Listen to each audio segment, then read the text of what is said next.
Okay, now we're going to kill Havel the Rock, which is the guy that gives you... Is it the Rock from that Resident Evil 5 boss fight? No. Different Rock. Different Rock. This guy is a pretty tough boss.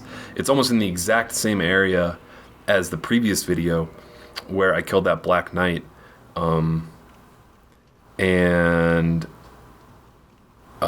Right now I am unequipping a couple items so I can move faster, because this boss is incredibly strong but very fat and slow.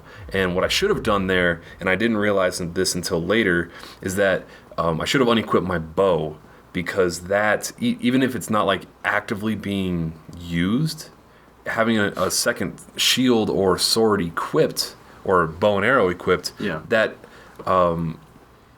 influences your total weight used. Yeah, so this guy kind of run down there, get his attention. Then I like to fight him up on this upper level. Oh, to get in here, you have to have the master key. Apparently there's a way to unlock this later on by killing one of the bosses. That's like I think it's called the Golden Butterfly or something like that. But I haven't done that yet, and that's quite a bit later on in the game. So you can block most of his attacks.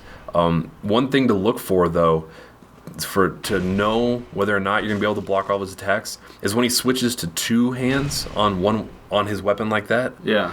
That means his attacks are significantly stronger, and it's gonna be much harder to block his attacks. So just when I don't like to, I don't try to block them. I just back up, let him do his two-handed thwack. Yeah. And then I run behind him and give him a good backstab. And then when he switches to one-handed, then I try to block some of his attacks. And getting the backstabs isn't 100% consistent. But you should. I died a couple times against this guy, just kind of learning his attacks. But fortunately, one of the best reasons to fight him up on this upper area is that it makes it much easier to recover your bloodstain if you die.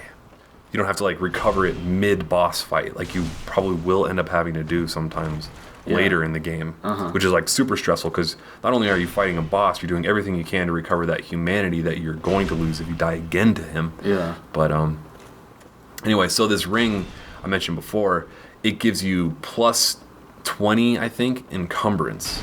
So you can wear super heavy armor and still move very fast, which is incredibly helpful. And I'm sure I'll be wearing this ring throughout a lot of the game.